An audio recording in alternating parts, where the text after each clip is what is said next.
That was Stephen Wanker, a clinical psychologist. Tune in to Channel 7 tomorrow night for another editorial reply, as schoolteacher Howard Boudreau delivers an opinion titled, "What's All This Phony Bullshit About Drunk Driving?" And later in the week, don't miss Mayor Cosmo Drelling as he addresses another important issue, "What's So Bad About Slavery?" Thank you, ladies and gentlemen. We now join Blowjobs of the Rich and Famous in progress. And later this evening, tune in Dr. Jim as he removes a wart from a lesbian. I'm always glad when some group of American hostages is released overseas and they finally get to come home to their families.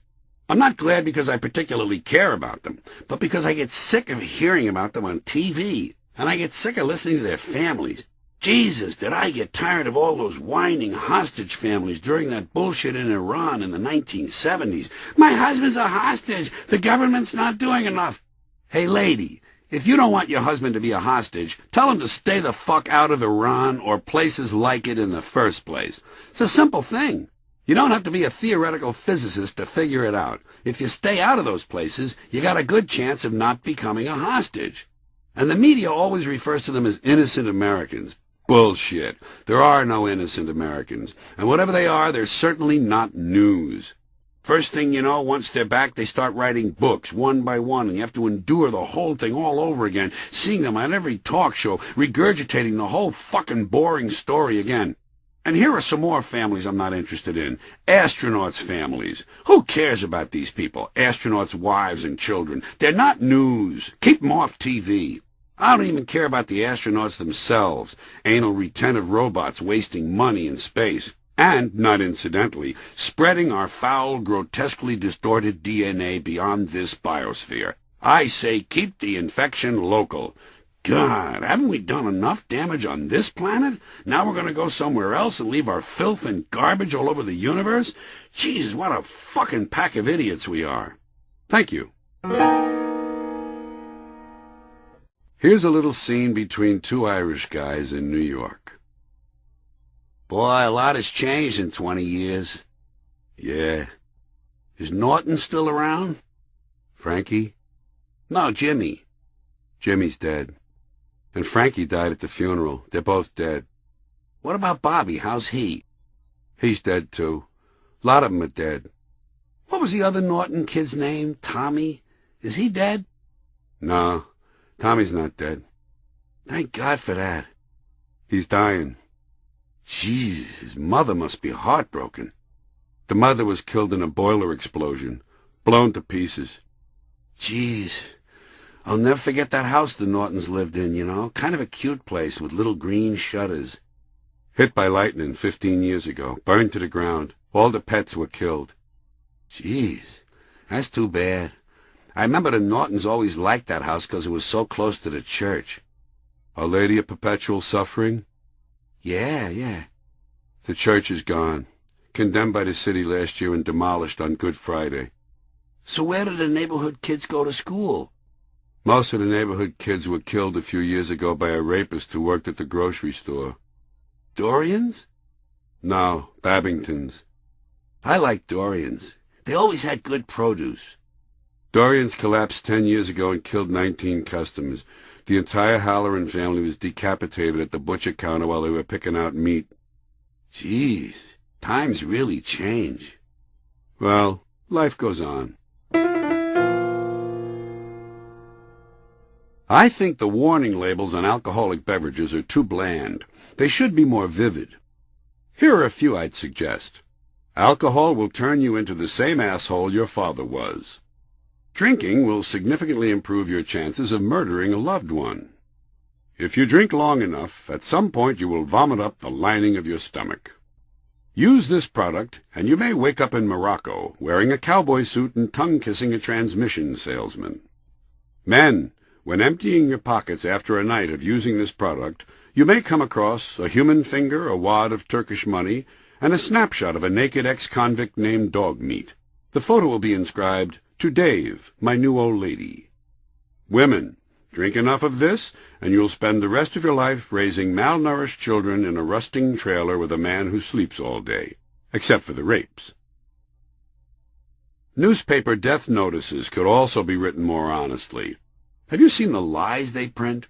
Cherished and beloved husband of Kathleen, devoted and esteemed father of Thomas, loving brother of Edward. Bullshit. Let's be realistic. Ryan, James D., jealous and abusive husband of Kate, lustful, wanton father of Maureen, controlling and manipulative father of Matthew, cruel, envious, and conniving brother of Thomas, died yesterday to the great relief of the family. May he burn a long time in the worst parts of the deepest pits of the hottest precincts of hell. It is good to have him out of our lives. Funeral at the Church of the Holy Bleeding Wounds. Burial in Crown of Thorns Cemetery. No flowers. Donations should be made in cash directly to the family for purposes of celebration. This realistic idea could spread. It might even inspire young men to make more realistic marriage proposals. Honey, let's get married. I realize I'm asking you to take a chance on a proven loser. I mean, I don't have any money or stuff like that, but maybe, hear me out, please. Maybe we could find a cheap, unclean apartment in a dangerous neighborhood and have more kids than we can afford. If we're lucky, maybe a few of them won't be born sickly and disfigured in spite of our genetic histories. Meanwhile, I could find a dehumanizing, low-paying, dead-end job with no benefits while you stay home watching TV and gaining weight. And if things get bad, like if I get paralyzed and you get raped by Mexican sailors and lose your mind and start crying all the time, we can always move in with my parents. They love kids, and their incest counseling is almost complete. And I've noticed Dad's episodes are starting to result in far less property damage than they used to. What do you say, honey? You want to give it a shot? Maybe our second set of HIV tests will turn up negative. If I may renew a theme I spoke to earlier, I have a bit more to say about early boarding on the airlines. It's not just favoritism to the disabled that bothers me. That's unfair enough. But immediately after the various cripples, limpers, and wheelchair jockeys have been unfairly allowed to board early, the airline then has the nerve to allow people with children to get on the plane, once again at the expense of the rest of us. I do not understand this policy at all.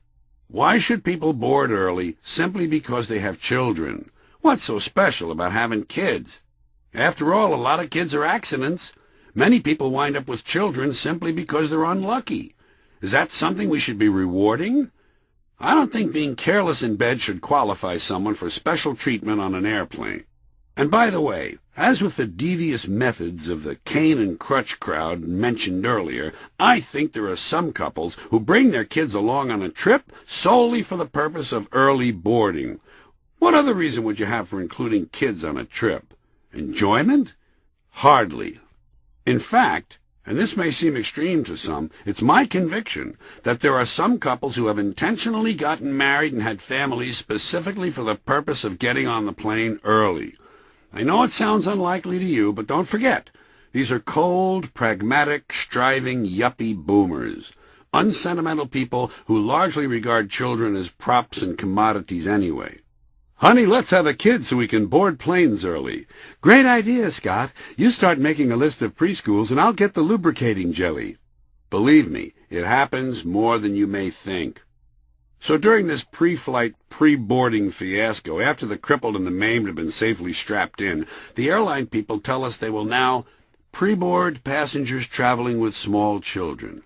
Well, that's fine as far as it goes, but what about passengers traveling with large children? Suppose you have a 6-month-old son with a growth hormone disorder, one of those 7-foot infants with oversized heads that you see in the National Enquirer. Actually, with a kid like that, I think you'd be better off checking him in at the curb, don't you?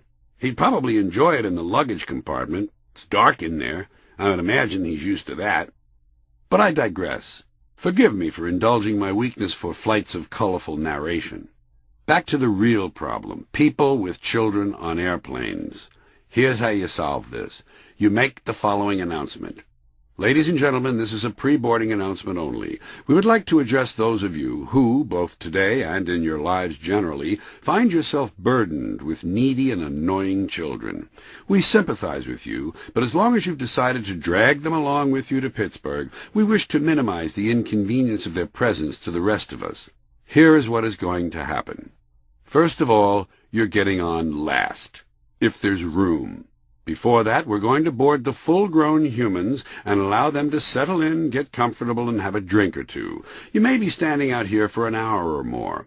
Then, you and your children will be swiftly escorted onto the aircraft and placed in a special soundproof walled-off area in the rear of the plane.